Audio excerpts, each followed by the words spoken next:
வணக்கம். வேலூர் மாவட்டம் ராணிப்பேட்டையில் பெல் நிறுவனத்தின் அருகே அமைந்துள்ள வணிக வளாகத்தில் வெடிக்காத நிலையில் சக்தி வாய்ந்த குண்டு ஒன்று கண்டுபிடிக்கப்பட்டுள்ளது. செல்போனுடன் இணைக்கப்பட்ட நிலையில் வயர்களுடன் இருந்த அந்த மர்ம பொருளை போலீசார் மீட்டு பத்திரமாக முகுந்தராயபுரம் ரயில் நிலையம் அருகே உள்ள காலி மைதானத்தில் வைத்து கண்காணித்து வருகிறார்கள். அந்த மர்ம பொருளை ஆய்வு செய்ய சென்னையிலிருந்து வெடிகுண்டு நிபுணர்கள் விரைந்துள்ளனர். அவர்கள் ஆய்வு செய்த பிறகே அந்த மர்ம பொருளை பிரித்து பார்க்க முடியும் என்று காவல்துறையினர் தெரிவித்துள்ளனர். இதுகுறித்து மேலும் கூடுதல் தகவல்களை தருகிறார் எமது வேலூர் செய்தியாளர் அசோக். மாவட்டம் ராணிப்பேட்டையில் உள்ள பெல் குடியிருப்பு பகுதியில் செல்போனோடு இணைக்கப்பட்ட வெடிகுண்டு ஒன்று வைக்கப்பட்டுள்ளதாக காவல்துறைக்கு ரகசிய தகவல் தெரிவிக்கப்பட்டது. சென்னை சென்ட்ரல் ரயில் நிலையத்தில் எக்ஸ்பிரஸ் ரயிலில் நிகழ்த்தப்பட்ட குண்டுவெடிப்பு தொடர்பாக ரயில்வே பாதுகாப்பு ஆணையர் எஸ் கே மிட்டல் இன்று நேரில் ஆய்வு செய்கிறார். குண்டுவெடித்த ரயில் பெட்டிகளையும் பிளாட்பாரத்தையும் பார்வையிடும் அவர் ரயில்வே பாதுகாப்பு குறித்தும் விசாரணை நடத்துகிறார். இதற்கிடையே இந்த குண்டுவெடிப்பில் இந்தியன் முஜாஹிதீன் தீவிரவாதிகளுக்கு தொடர்பு இருப்பதாக சிபிசிஐடி போலீசார் சந்தேகிக்கின்றனர். கண்காணிப்பு கேமராவில் பதிவாகியுள்ள மர்ம ஆசாமி காட்பாடியிலிருந்து ஏறியதும் விசாரணையில் தெரிய வந்துள்ளது. இதுகுறித்து நேரடி தகவல்களை தருகிறார் எமது செய்தியாளர் ஜெயக்குமார். வணக்கம் ஜெயக்குமார். வணக்கம் மாரிமுத்து. ரயில்வே பாதுகாப்பு ஆணையர் விசாரணையை தொடங்கிவிட்டாரா? குண்டுவெடிப்பில் சென்னை சென்ட்ரல் ரயில் நிலையத்தில் கவுகாத்தி எக்ஸ்பிரஸில் நடைபெற்ற குண்டுவெடிப்பு சம்பவம் தொடர்பாக பல்வேறு கோணங்களில் சிபிசிஐடி போலீசார், கியூபிரிக் போலீசார் ஆகியோர் விசாரணை செய்து வருகிறார்கள். உங்களின் நேரடி தகவல்களுக்கு நன்றி ஜெயக்குமார்.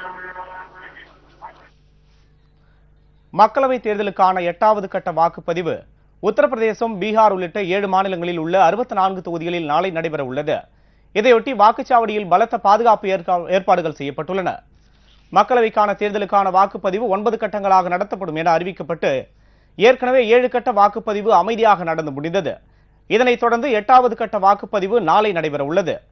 இதில் ஆந்திராவின் சீமாந்திராவில் உள்ள 25 தொகுதிகள், உத்தரப்பிரதேசத்தில் உள்ள 15 தொகுதிகள், பீகாரில் 7 தொகுதிகள், இமாச்சல பிரதேசத்தில் 4 தொகுதிகள், காஷ்மீரின் 2 தொகுதிகள், உத்தரகாண்டில் 5 தொகுதிகள், மேற்கு வங்கத்தில் 6 தொகுதிகள் என மொத்தம் 64 தொகுதிகளில் வாக்குப்பதிவு நடைபெறுகிறது. நாடாளுமன்ற தேர்தலில் காங்கிரஸ் கட்சிக்கு 100 இடங்கள் கூட கிடைக்காது என்றும் தேர்தலுக்கு பின்னர் காங்கிரஸ் கட்சிக்குள் சோனியாவுக்கு எதிரான நிலை உருவாகும் என்றும் பிஜேபி பிரதமர் வேட்பாளர் நரேந்திர மோடி தெரிவித்துள்ளார். பரபரப்பான தேர்தல் பிரச்சாரங்களுக்கு மத்தியில் ஆங்கில ஏடு ஒன்றிற்கு பேட்டியளித்த அவர் இதனை தெரிவித்தார். சிறுபான்மையினருக்கு எதிரானவர் மோடி என்ற பிரச்சாரம் குறித்த கேள்விக்கு பதில் அளித்த அவர் வாக்கு வங்கி அரசியலுக்காக கடந்த 60 ஆண்டுகளாக காங்கிரஸ் இதையே தொடர்ந்து செய்து வருவதாகவும், ஆனால் இதுபோன்ற அரசியல் தற்போது காலாவதியாகிவிட்டதாகவும் குறிப்பிட்டார். வங்கக்கடலில் குமரி அருகே மையம் கொண்டிருக்கும் காற்றழுத்த தாழ்வு பகுதியால் தமிழகத்தில் மேலும் 3 நாட்களுக்கு மழை தொடரும் என்று சென்னை வானிலை ஆய்வு மையம் தெரிவித்துள்ளது. தென்மேற்கு வங்கக்கடலில் உருவான காற்றழுத்த தாழ்வுநிலை தாழ்வு பகுதியாக வலுப்பெற்று குமரி அருகே மையம் கொண்டுள்ளது. தமிழகத்தில் +2 தேர்வு முடிவுகள் வரும் 9ஆம் தேதி வெளியாக உள்ள நிலையில் பொறியியல் மற்றும் கலை அறிவியல் கல்லூரிகளில் மாணவர் சேர்க்கைக்கான விண்ணப்ப விநியோகம் தீவிரமடைந்துள்ளது. அண்ணா பல்கலைக்கழகத்தில் 3 நாட்களில் 1.5 லட்சம் விண்ணப்பங்கள் விற்பனையாகி உள்ளன. இதுகுறித்த மேலும் விரிவான தகவல்களை தருகிறார் எமது செய்தியாளர் சுபாஷ் பிரபு. தமிழகத்தில் 12ஆம் வகுப்பு பொதுத் தேர்வு முடிவுகள் வருகின்ற 9ஆம் தேதி காலை 10 மணிக்கு வெளியிடப்படும் என்று கல்வித்துறை அறிவித்திருக்கிறது. செய்திகள் தொடர்கின்றன. 20,000 கோடி ரூபாய் மோசடி வழக்கில் கைதாகி சிறையில் இருக்கும் சஹாரா குழும தலைவர் சுப்ரதா ராய்க்கு ஜாமீன் வழங்குவது குறித்து உச்சநீதிமன்றம் இன்று இறுதி உத்தரவு பிறப்பிக்க உள்ளது. நீண்ட காலமாக சிறையில் இருக்கும் சுப்ரதா ராய்க்கு ஜாமீன் வழங்க உச்சநீதிமன்றம் பல நிபந்தனைகளை விதித்ததால் அவருக்கு ஜாமீன் வழங்குவதில் தாமதம் ஏற்பட்டது. இதுகுறித்த மேலும் விவரங்களை தருகிறார் எமது டெல்லி செய்தியாளர் மனோஜ் பிரபாகர். சுப்ரதா ராயை விடுவிப்பது சம்பந்தமாக உச்சநீதிமன்றம் இன்றைக்கு தீர்ப்பினை வழங்க இருக்கிறது.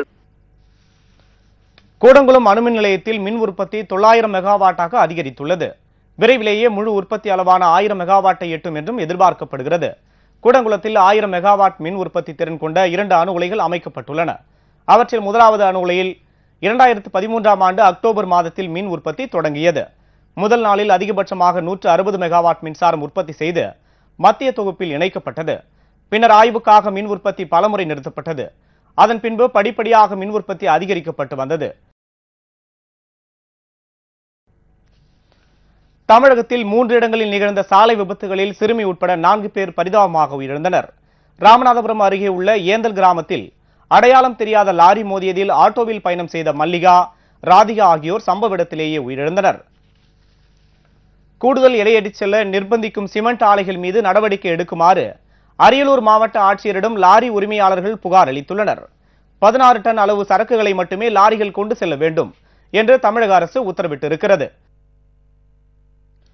டெல்டா பகுதிகளை பாதுகாக்கப்பட்டவையாக அறிவிக்க கோரி போராட்டம் நடத்த மீத்தேன் எதிர்ப்பு குழுவினர் முடிவு செய்துள்ளனர். நாகை மாவட்டம் மயிலாடுதுறை சார் ஆட்சியர் அலுவலகத்தில் மீத்தேன் வாயு திட்டம் குறித்த பேச்சுவார்த்தை நடைபெற்றது. சார் ஆட்சியர் திவ்யதர்ஷினி முன்னிலையில் நடைபெற்ற இந்த பேச்சுவார்த்தையில் ONGC நிறுவன அதிகாரிகளும் சீர்காழி சுற்றுவட்டார கிராமங்களைச் சேர்ந்த மீத்தேன் வாயு எதிர்ப்பு குழு பிரதிநிதிகளும் கலந்து கொண்டனர். நேயர்களே, இன்றைய பங்கு வர்த்தகத்தில் எந்த பங்குகளை வாங்கலாம், எந்த பங்குகளை விற்கலாம், பொருட்சந்தையில் வாங்க உகந்த பொருட்கள் எவை என்பது குறித்த பரிந்துரைகளை தருகிறார் பிரபல பங்கு சந்தை நிபுணர் சிம்பிள் ட்ரிக்ஸ் தாமோதரன். இன்றைய தினசரி வர்த்தக பங்கு மற்றும் பொருள் வணிக பரிந்துரைகள். வெனிசுலா அரசு ராணுவத்தினருக்கான சலுகைகளை வழங்க வேண்டும் என்று கோரி நூற்றுக்கணக்கான ராணுவ வீரர்கள் ஆர்ப்பாட்டத்தில் ஈடுபட்டனர்.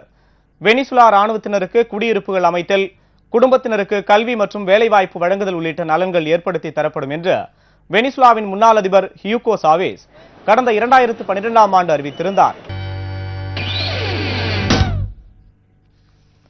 IPL கிரிக்கெட் தொடரில் இன்று நடைபெறவுள்ள போட்டியில் மும்பை இந்தியன்ஸ் அணி பெங்களூரு ராயல் சேலஞ்சர் அணியை எதிர்கொள்கிறது. IPL கிரிக்கெட் தொடரில் நேற்று நடைபெற்ற போட்டியில் ராஜஸ்தான் ராயல்ஸ் மற்றும் சென்னை சூப்பர் கிங்ஸ் அணிகள் வெற்றி பெற்றன.